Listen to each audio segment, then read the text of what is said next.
Hi, welcome to Arkintel. What if I told you that the biggest scam in America isn't hiding in the shadows? It's happening on the campuses of our most respected universities. What if the very institutions promising to unlock your future are quietly locking you into a lifetime of debt? Over the past 40 years, the cost of attending college hasn't just increased, it's exploded, tripling in price even before adjusting for inflation. Today, earning a bachelor's degree in the US costs an average of $250,000. But here's the kicker. This isn't just about rising tuition. Behind the glossy brochures and grand campus buildings lies a financial system so intricate, so calculated that most students and parents never even realize they are being played. By the end of this video, you will understand how public universities, once beacons of opportunity, transformed into profit-driven machines. You will see how investors, state policies, and even university administrators turned education into a commodity, exploiting students as their primary revenue source. And the scariest part? It's all legal. Stick around, because this isn't just a story about college. It's a story about how the American dream got hijacked.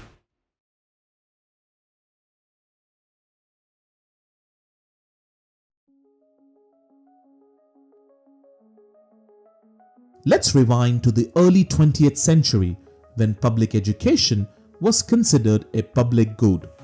States like California and New York funded their universities generously, ensuring that tuition costs were low or non-existent. The University of California system didn't charge tuition at all for in-state students until 1921, when a small $25 incidental fee was introduced. Even as costs began to rise slightly, education remained affordable for decades. By 1968, the University of California, or UC system, charged a flat $300 registration fee alongside a $150 educational fee. For a long time, these fees were manageable thanks to state funding that heavily subsidized higher education. But this wasn't the case everywhere. In 1934, Dartmouth College, then the most expensive school in the US, charged the equivalent of $30,000 per year in today's dollars. Without student loan programs, very few people could afford these elite private institutions. On the other end of the spectrum, public universities in California and other states offered affordable education for middle and low-income families. Yet, by the late 20th century, this affordability began to unravel, and two key events played a major role in this shift. First, in 1967, Ronald Reagan became governor of California and cut public funding for the state's colleges. His reasoning? Budget constraints. But the deeper motivation was political.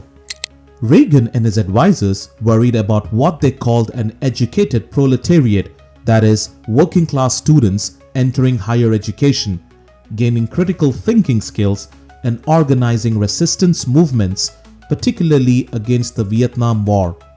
College campuses had become hubs of political activism, and Reagan saw these cuts as a way to limit access for the working class and suppress dissent. At the same time, President Lyndon B. Johnson signed the Higher Education Act of 1965, which expanded access to federal student loans. While this was intended to make college more affordable, it had an unintended consequence. It encouraged schools to raise tuition, knowing that students now could borrow more money to cover the cost. As public funding dwindled, universities had to look elsewhere for revenue. They began competing for prestige, pouring money into flashy projects like high-tech facilities, luxury dorms, and sports complexes. These investments weren't about improving education, they were about branding. Schools wanted to attract more students and climb higher on national rankings. Take California as an example. Between 1978 and 1998, all income growth in the state went to the top 20% of earners. Colleges capitalized on this growing inequality by marketing education as a ticket to upward mobility. Students were told that without a degree, they would fall behind, but with one, they would have a shot at joining the wealthy elite. This messaging allowed schools to justify steep tuition hikes. In 1998, a California report revealed that the gap between high school and college graduates' lifetime earnings was widening, further fueling this idea that college was a must-have investment. At the same time, universities leaned into the idea of exclusivity to increase their appeal.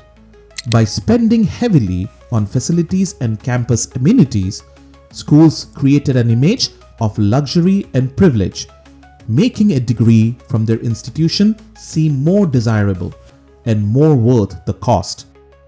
Rankings became a critical factor, with universities prioritizing construction projects and research output over student learning outcomes. This strategy ensured that colleges could charge higher tuition as students began associating high costs with better prestige, even if the actual quality of education remained unchanged. By the 2000s, universities weren't just charging more tuition, they were leveraging that income in entirely new ways. Enter bonds, a financial tool that allows schools to borrow large sums of money upfront and pay it back over time with interest. In 2009, the University of California Board of Regents announced a 32% tuition hike, pushing the annual cost for in-state students past $10,000 for the first time. This wasn't just inflation. Between 2001 and 2011, tuition for California residents quadrupled, jumping from $3,000 to over $12,000 per year. What's driving these numbers? Bonds.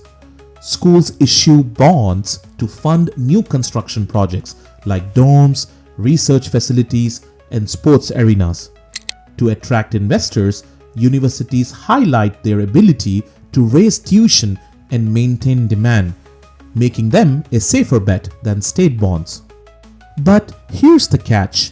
These bonds often come with strict conditions. Schools must prioritize bond repayment above all else, even over educational quality. Worse yet, tuition itself is frequently used as collateral, meaning students are directly subsidizing the debt.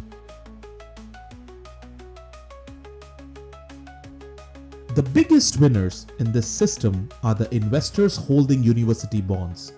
These are often hedge funds, wealthy individuals, and financial institutions that profit from the steady returns colleges provide.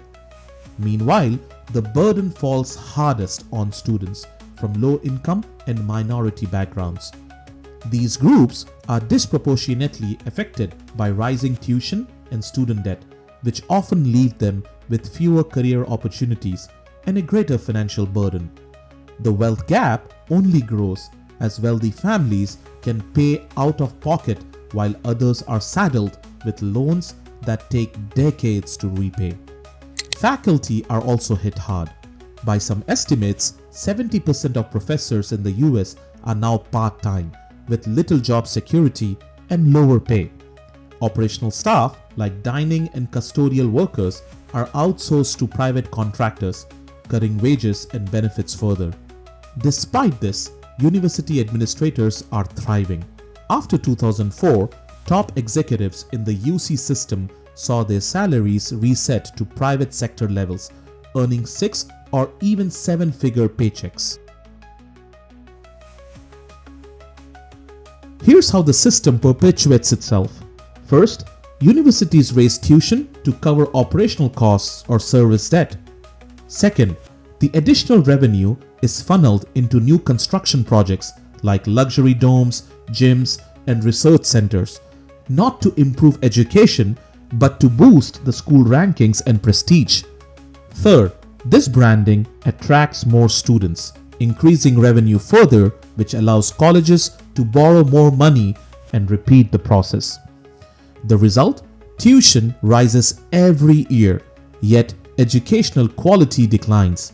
Professors face larger classes and shrinking pay, staff jobs are outsourced, and students lose access to essential resources like updated technology and mental health support. Rising costs leave students with heavy debt, but no guaranteed outcomes as universities prioritize prestige over actual quality. The system enriches investors and administrators while reducing resources for students and faculty, turning education into an expensive, exclusionary product. The financialization of higher education is a disaster for society. Students graduate with crippling debt, often over $30,000 on average, and delay major life milestones like buying homes or starting families.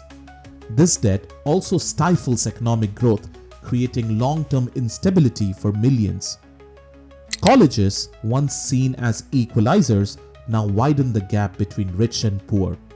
Instead of reducing inequality, they reinforce it, ensuring that only the wealthiest can afford to attend without debt. This isn't sustainable. Education is a public good, and treating it like a commodity is hurting everyone. States must reinvest in higher education, reducing reliance on tuition and ensuring financial tools like bonds are used responsibly. We need to reimagine what higher education looks like, not as a business, but as a place for learning, innovation, and opportunity. Because the current system isn't just broken, it's actually harming the very people it's supposed to help.